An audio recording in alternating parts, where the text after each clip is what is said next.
Assalamualaikum warahmatullahi wabarakatuh. Alhamdulillahi rabbil alamin. Allahumma salli wa sallim ala sayyidina Muhammadin wa ala alihi wa sahbihi ajma'in, amma ba'du. Alhamdulillah ala ni'matil Islam wa kafa biha min ni'mah. Segenap para habib yang hadir bersama kita, khususnya orang tua kami Al-Habib Muhdar Al-Qaf mata'anallah bituli hayati as-syarifah, segenap para masyayikh yang duduk bersama kita, khususnya Syekh Sa'id Basalamah dan Syekh Saleh Basalamah, yang semoga mereka semuanya Allah berikan panjang umur, berkah dunia, berkah akhirat, dan dengan keberkahan mereka Allah subhanahu wa ta'ala memberkahi dunia dan akhirat kita.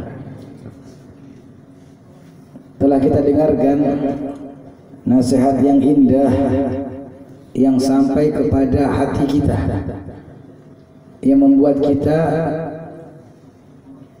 menjadi senang dan gembira dari informasi yang datang dari Nabi Muhammad sallallahu alaihi wasallam. Karena memang bulan Maulid bulan untuk gembira apa-apa yang berhubungan dengan Nabi Muhammad sallallahu alaihi wasallam. Dan salah satu puncak daripada kegembiraan adalah bagaimana besarnya rasa cinta kita kepada Nabi Muhammad sallallahu alaihi wasallam.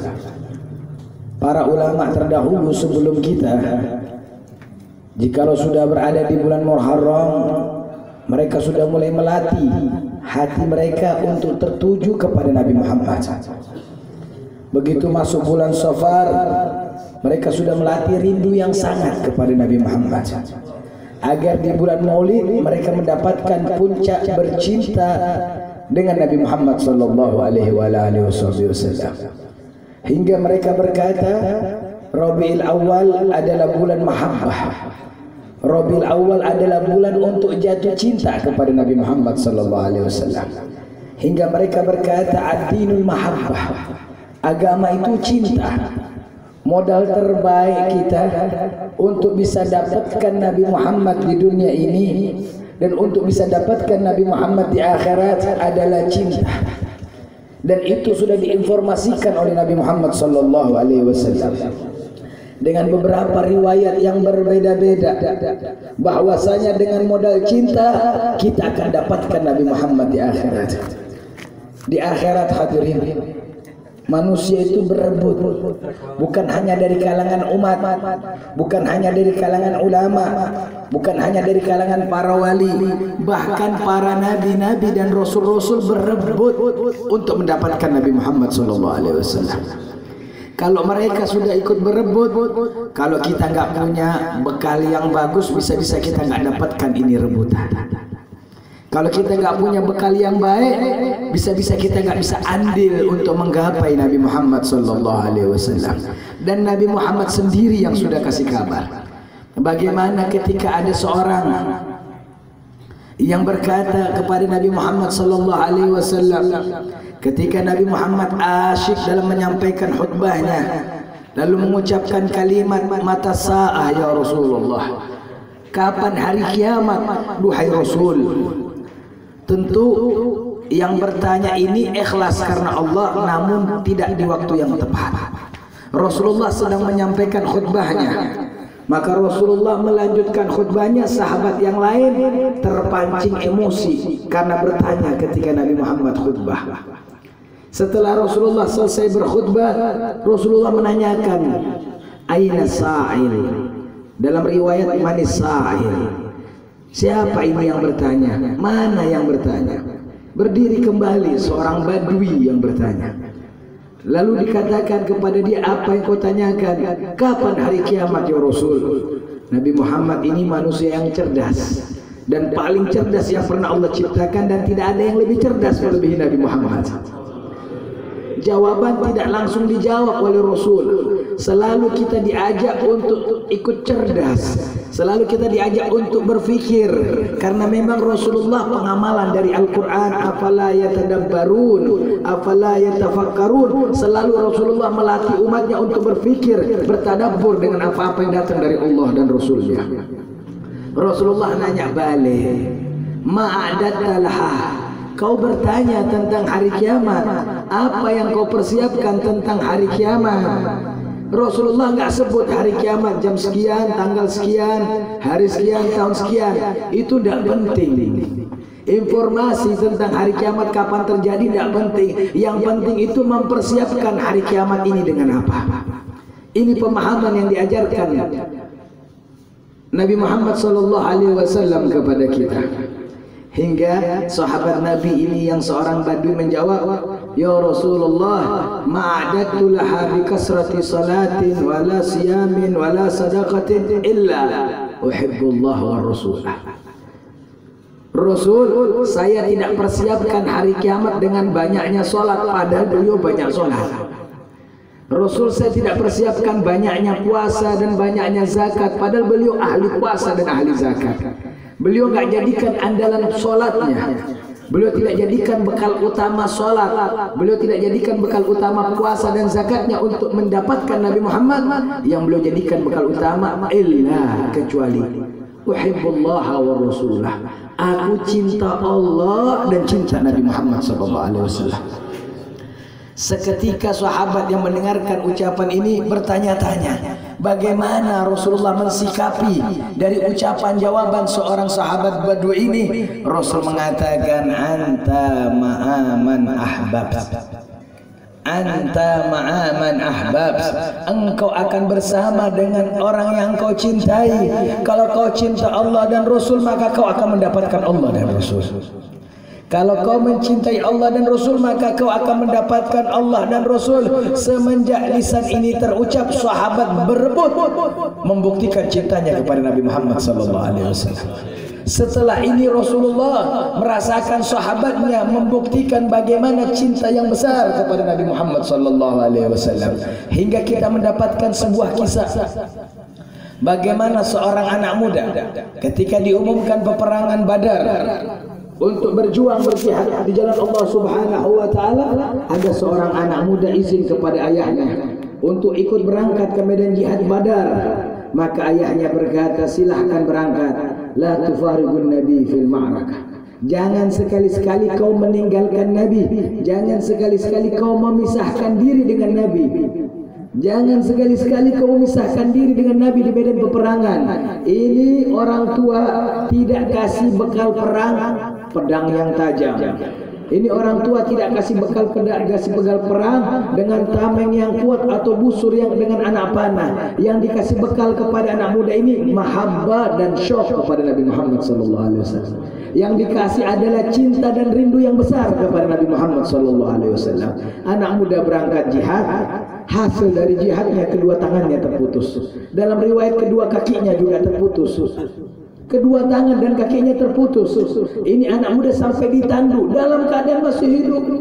Ditanduk, dibawa oleh sahabat Nabi Muhammad SAW hingga masuk ke kota Madinah. Lalu diletakkan ini jasad yang masih hidup di hadapan pintu gerbang rumah ayahnya. Diketok pintu gerbang rumah ayahnya oleh sahabat Nabi. Ayahnya membuka pintu, melihat anaknya yang kedua tangan dan kakinya telah terputus. Bersamaan dengan kejadian tersebut, Rasulullah lewat bersama para rombongannya. Rasulullah menengok kepada ayah tersebut. Dilihat oleh Nabi Muhammad dengan pandangan kenabian, dilihat dengan pandangan kerasulan, pandangan kasih sayang yang besar. Dari mata Nabi Muhammad menembus ke mata orang tua tersebut hingga masuk ke dalam sanubarinya. Seraya orang tua ini menunjuk kepada anaknya, lalu berkata dengan ucapan yang luar biasa, mengajarkan kepada kita bagaimana seharusnya kita berbuat kepada Nabi Muhammad. Orang tua ini berkata, rabbaituka fi misli hadzal yaum ya bunai. Rabbaituka fi misli hadzal yaum ya bunai. Aku didik engkau wahai anakku untuk semisal hari ini. Aku didik engkau memang untuk semisal hari ini. Kedua tangan dan kakimu terputus untuk Nabi Muhammad SAW. Begitu caranya mereka mengajarkan cinta yang sangat mendidik cinta kepada anak-anak mereka.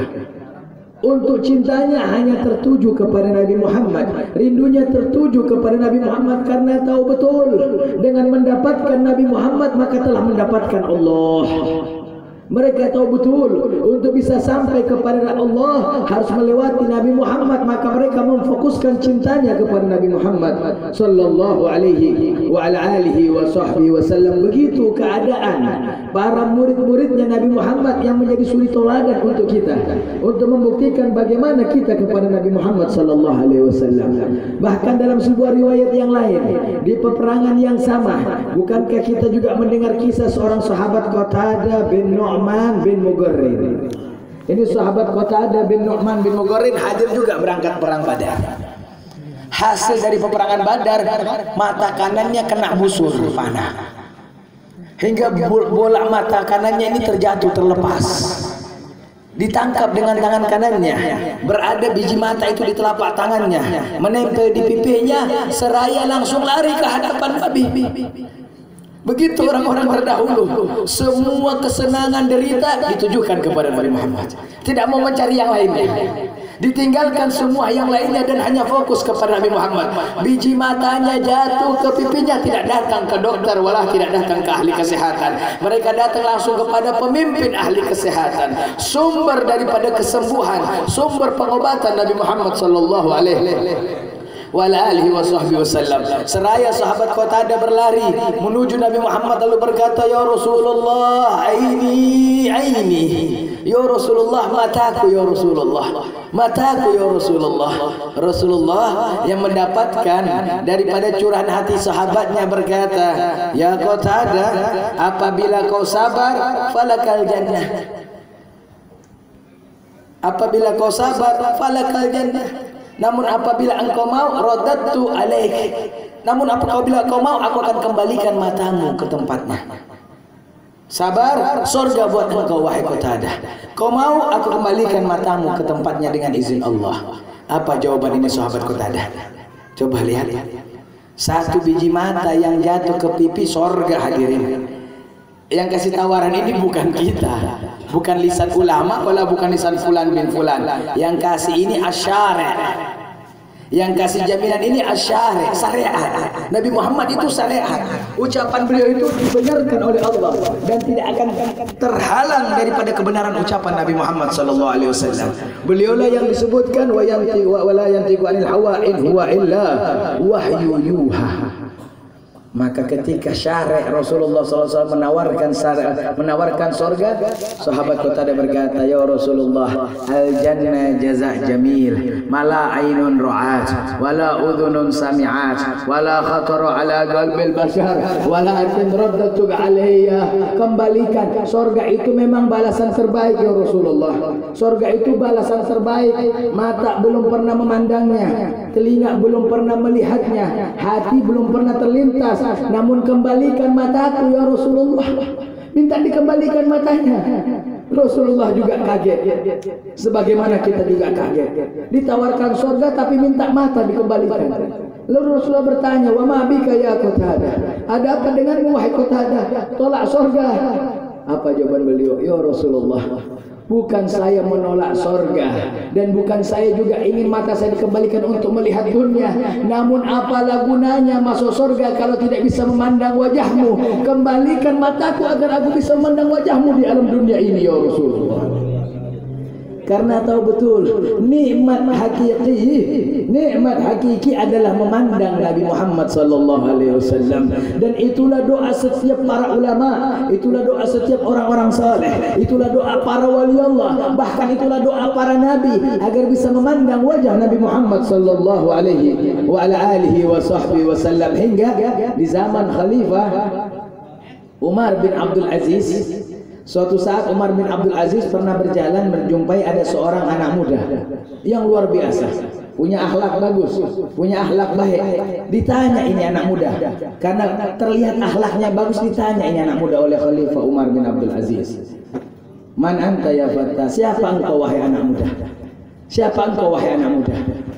Nah, ini anak muda ditanya sama orang besar, ditanya sama seorang wali Allah, ditanya sama seorang pemimpin muslim, jawaban beliau bukan saya fulan bin fulan, tapi dijawab oleh beliau, ana ibnul ladzi salat ala khaddihi ainuhu faradda bi kaffil mustafa ahsana raddi.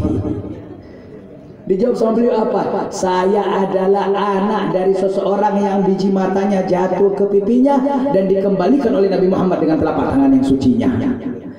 Cucunya bangga, dalam riwayat Ibn Qatadah, cucunya Qatadah itu. Kebanggaan beliau bukan bangga nyebut namanya, tapi bangganya mereka semuanya bangga ketika datuknya membuktikan cintanya kepada Nabi Muhammad SAW. Kebanggaan mereka bagaimana cinta mereka kepada Nabi Muhammad, bukan dengan ibadah atau perbuatan-perbuatan yang lain. Begitu keadaan orang-orang sebelum kita, begitu keadaan orang-orang yang sebelum kita alami, dan seharusnya sekarang juga kita buktikan bagaimana cinta kita kepada Nabi Muhammad sallallahu alaihi wa ala alihi wa sahbihi wasallam. Dalam sebuah riwayat kisah yang lainnya, kita mendengar dan kita mengetahui bagaimana Rasulullah pernah mengutus salah seorang sahabatnya untuk menuju kepada Musailamah al-Kadzdzab agar bertobat dan kembali ke jalan yang benar. Ini utusan datang ke Musailamah al-Kadzdzab, bukannya disambut, langsung ditangkap, diikat. Setelah ditangkap, diikat, ini Musailamah al-Kadzdzab langsung menghujat ini orang. Dihujat habis-habisan. Lalu bertanya, setelah mencambuknya, menghujatnya, menyiksanya sedemikian rupa, Musailamah al-Kadzdzab berkata, apakah engkau beriman kepada Muhammad bin Abdullah? Apakah engkau beriman kepada Muhammad bin Abdullah? Bahwasanya Muhammad bin Abdullah adalah utusan Allah. Ini utusan Allah ditanya, ini utusan Nabi Muhammad ditanya tentang utusan Allah. Utusan Nabi Muhammad ditanya tentang Nabi Muhammad. Apa jawabannya? Wallahi amantu bi Rasulillah. Demi Allah saya beriman kepada Nabi Muhammad, bahwasanya beliau benar-benar seorang rasul. Ketika utusan ini mengatakan Nabi Muhammad benar-benar seorang rasul, tangan kanannya dipotong oleh Musailamah al-Kadzdzab. Ketika tangan kanannya dipotong oleh Musailamah al-Kadzdzab, Musailamah al-Kadzdzab lalu bertanya, amma bihi aman tadi, lalu kepadaku, apakah kau juga mengimani kerasulanku? Karena Musailamah al-Kadzdzab ini ngaku nabi, makanya dipanggil al-Kadzdzab, artinya dusta, pengakuannya bohong. Ketika dia menanyakan tentang kenabiannya yang palsu, tentang kerasulannya yang palsu, maka ini utusan Rasulullah menjawab, wallahi ankartu alaihi. Dalam riwayat al-ain wa ra'si, wallahi ankartu alaih. Demi mata, demi tangan, demi apa yang ada pada diriku dan demi Allah, aku ingkari kenabiannya. Dipotong tangan kirinya. Ketika dipotong tangan kirinya, ini Musailamah al-Kadzdzab bertanya kepada utusan Nabi Muhammad, sekarang sudah bertambah rasa sakit pada dirimu. Tangan kanan sudah terpotong, sakit. Tangan kiri dipotong, tambah sakit sekarang. Engkau sekarang tambah derita sudah. Apa jawabannya? Wallahi masdad illa syauq ila Rasulillah. Demi Allah, tidak bertambah sedikit pun pada diriku kecuali bertambah semakin rindu kepada Nabi Muhammad SAW. Bayangkan hadirin, kedua tangannya dipotong, ditanya bertambah sakit, dibilang tidak, bertambah rindu. Karena memang begitulah mahabbah. Nalar akal manusia tertolak ketika timbangan mahabbah yang maju. Kalau sudah cinta kepada Nabi Muhammad, selesai semua perkara. Begitulah pemahaman orang-orang yang cinta kepada Nabi Muhammad. Bahkan Sayyidina Bilal di penghujung umurnya mengajarkan kita bagaimana hebatnya cinta kepada Nabi Muhammad.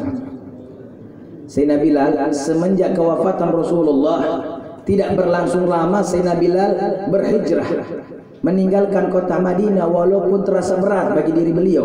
Kenapa beliau meninggalkan kota Madinah? Tidak kuat sudah. Karena ketika beliau melihat gang-gang yang ada di kota Madinah, beliau teringat Nabi Muhammad. Bahkan ketika melihat batu yang dahulu digunakan Nabi Muhammad untuk duduk, teringat Nabi Muhammad.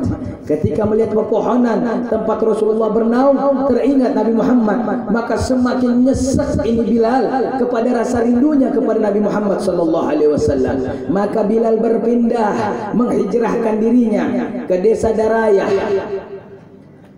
salah satu desa yang berada di negeri Syam. Ketika berpindah ke desa Daraya, Bilal menghabiskan masa tuanya di desa tersebut. Ketika di akhir umur Bilal, ketika Sayyidina Bilal sudah berada pada umur yang akhirnya, ketika dalam keadaan sakaratul mautnya, istrinya yang menyaksikan Sayyidina Bilal yang sudah tampak pada wajah beliau bagaimana orang tua yang sudah lesu, orang tua yang sudah tua rentah dalam keadaan sekarat. Ini istrinya berkata, "Wah Karaba, alangkah sedihnya hatiku melihat suamiku Bilal. Alangkah sedihnya hatiku melihat suamiku Bilal." Istrinya berkata sedih karena melihat suaminya sudah dalam keadaan tua renta, dalam keadaan sekarat. Sedih karena suaminya akan wafat. Sedih, terasa derita pada istrinya karena suaminya akan wafat. Sayyidina Bilal yang mendengarkan ucapan istrinya semacam itu, seraya Sayyidina Bilal membuka matanya yang sudah terpejam, lalu menoleh kepada istrinya lalu berkata, "La ya zaujati, jangan wahai istriku mengucapkan kalimat semacam itu. Bal buli, akan tetapi ucapkanlah wa toroba. Alangkah beruntungnya Bilal, alangkah bahagianya Bilal. Gadan liqa ahibbah Muhammadan wa hizbah." Dan paling dicinta oleh Bilal. Begitu pemahaman orang-orang sebelum kita, orang-orang hebat sebelum kita, luar biasa hadirin, luar biasa. Mereka cintanya kepada Nabi Muhammad sudah gak bisa ditandingi. Jangankan dari kalangan laki-laki, dari kalangan perempuan mereka sudah luar biasa. Ada seorang wanita Al-Ansariyah, ada seorang perempuan dari kalangan kaum Ansar. Suaminya, bapaknya, anak laki-lakinya, saudara laki-lakinya berangkat ke medan perang. Ketika rombongan Rasulullah pulang, ini perempuan dari seluruh rombongan berangkat, ini perempuan sudah gelisah, memikirkan bagaimana keadaan Nabi Muhammad. Padahal yang berangkat berperang ada ayahnya, ada suaminya, ada saudara laki-lakinya, ada anak laki-lakinya, 4 keluarga laki-lakinya yang menjadi pelindungnya dan terdekat dengannya. Nggak dipikirkan hadirin. Yang dipikirkan Rasulullah. Ketika rombongan Rasulullah pulang dari medan perang, ini perempuan berlari ke sana dan ke sini hanya untuk mencari informasi. Kaifa Rasulullah, ma fa'ala Rasulullah, bagaimana keadaan Rasulullah, apa yang Rasulullah sekarang lakukan, apa yang Rasulullah SAW sekarang kerjakan. Yang ditanya Nabi Muhammad, hingga berhenti kepada salah seorang laki-laki. Ditanya kepada laki-laki itu, bagaimana keadaan Nabi Muhammad, bagaimana keadaan Nabi Muhammad. Ini yang ditanya menjawab, ar-rasulu la adri walakin abuki butil, akan tetapi ayahmu mati di medan perang. Kabar tentang Rasulullah saya nggak tahu, yang saya tahu ayahmu wafat di medan perang. La ilaha illallah. Menanyakan tentang Rasulullah yang didapatkan kabar tentang ayahnya. Ini perempuan sejati, pecinta Nabi Muhammad. Ketika menanyakan tentang Rasulullah, ditanyakan tentang ayahnya, wajahnya tidak berubah, raut wajahnya tetap tampak yang dipikirkan Rasulullah. Apa jawabannya ini? Abi Mujahid, ayah saya Mujahid, mati di medan perang, syahid. Ahtasibu Allah, kaifa Rasulullah. Ayah saya itu seorang mujahid, mati di medan perang, syahid. Aku pasrahkan kepada Allah bagaimana tentang nasib ayahku. Yang aku tanyakan bagaimana Rasulullah. Begitu perempuan terdahulu. Hingga empat keluarganya semuanya wafat. Ayahnya wafat, suaminya wafat, saudara laki-lakinya wafat, anak laki-lakinya wafat, dan tetap bertanya tentang Nabi Muhammad SAW. 4 orang laki-laki yang dicintai wafat, semuanya tetap pertanyaannya tentang Nabi Muhammad. Hingga salah seorang sahabat berkata, wahai seorang wanita, Rasulullah hayyun wa sihhatun kama turidin. Rasulullah hidup sehat sebagaimana yang kau inginkan. Ini perempuan gak puas dikasih kabar tentang Rasulullah masih hidup dan sehat afiat. Ini perempuan minta izin agar bisa memandang wajah Rasul sallallahu alaihi wasallam langsung. Bagaimana keadaan Nabi Muhammad? Dibawa ini ke hadapan Rasul. Setelah berada di hadapan Rasul, ini perempuan membuat pernyataan yang luar biasa. Berapa banyak kitab sejarah mengabadikan pernyataan perempuan ini. Ketika dikatakan di hadapan Rasulullah, diinformasikan bahwasanya ayahnya, suaminya, saudara laki-lakinya, anak laki-lakinya wafat, perempuan ini berkata di hadapan Rasulullah, ya Rasulullah, kullu musibatin dunaka jalala. Ya Rasulullah, ayahku wafat, suamiku wafat, anakku wafat, ayah saudara laki-laki wafat, bahkan seluruh musibah yang menimpa kepadaku selain menimpa dirimu ringan ya Rasul selama engkau sehat. Begitu pemahaman orang-orang sebelum kita. Begitu pemahaman orang-orang sebelum kita, mahabbahnya luar biasa. Maka wajar kalau ada seorang yang bernama Urwah bin Mas'ud. Urwah bin Mas'ud ini berkata di hadapan para orang-orang yang berada di dekat oleh Urwah bin Mas'ud. Urwah bin Mas'ud memulai kalimatnya dengan berkata, aku telah melihat Raja Romawi dan bagaimana pengikut Raja Romawi. Aku juga telah melihat bagaimana Raja Persia dan pengikut Raja Persia. Dan aku juga telah melihat Muhammad dan bagaimana pengikut Muhammad. Seraya berkata, wallahi ma ra'aitu ahadan yuhibbu ahadan ka ashabi Muhammadin yuhibbu Muhammadan. Demi Allah, aku belum pernah melihat seseorang yang mencintai seseorang melebihi cintanya sahabat Nabi Muhammad kepada Nabi Muhammad sallallahu alaihi wasallam. Tidak ada yang menandingi cintanya sahabat Nabi kepada Nabi Muhammad sallallahu alaihi wa ala alihi wa sahbihi wasallam. Para sahabat ini betul-betul mereka mengamalkan, setiap satu di antara mereka mengamalkan semua sabda Nabi tentang mahabbah. Bagaimana Umar bin Khattab, Sayyidina Umar bin Khattab mengamalkan sabda Nabi Muhammad, la yu'minu ahadukum hatta akuna ahabbu ilaih min waladihi wa waladihi wan nasi ajma'in. Tidak sempurna keimanan di antara kalian sampai menjadikan aku yang paling mereka cintai melebihi ayah kandungnya, melebihi anak kandungnya, bahkan melebihi seluruh manusia. Ini hadis ada pada diri Sayyidina Umar bin Khattab. Sampai ada seorang ulama berkata, hampir semua kisah tentang sejarah sabda Nabi Muhammad tentang cinta ada pada diri sahabat Nabi Muhammad sallallahu alaihi wa ala alihi wa sahbihi wasallam. Namun pelajaran yang besar bukan hanya mendengarkan begitu hebatnya para sahabat Nabi, namun bagaimana kita mengikutinya. Bagaimana kita mengambil bagian juga untuk bisa mendapatkan Nabi Muhammad sallallahu alaihi wasallam, yang jangan sampai terlepas Nabi Muhammad pada diri kita. Jangan Nabi Muhammad terlepas dalam kehidupan kita, bukan juga tidak di kehidupan dunia kita, tidak di kehidupan alam barzah kita, tidak juga di kehidupan alam akhirat kita. Kita hidup di dunia dengan segala macam petaka yang ada di tengah kita, dengan segala macam tingkah laku yang telah kita lakukan, maka solusi terbaiknya bagaimana kita mendapatkan Nabi Muhammad sallallahu alaihi wasallam. Dan yang paling cepat untuk mendapatkan Nabi Muhammad adalah mahabbah kepada beliau. Kalau sudah mahabbah kepada beliau, insyaallah kita bisa mengikuti beliau, dan jalan untuk bisa bermahabbah adalah bermakrifat kepada Nabi Muhammad sallallahu alaihi wasallam. Mudah-mudahan Maulid tahun ini lebih baik daripada Maulid tahun sebelumnya, lebih bagus daripada Maulid tahun sebelumnya.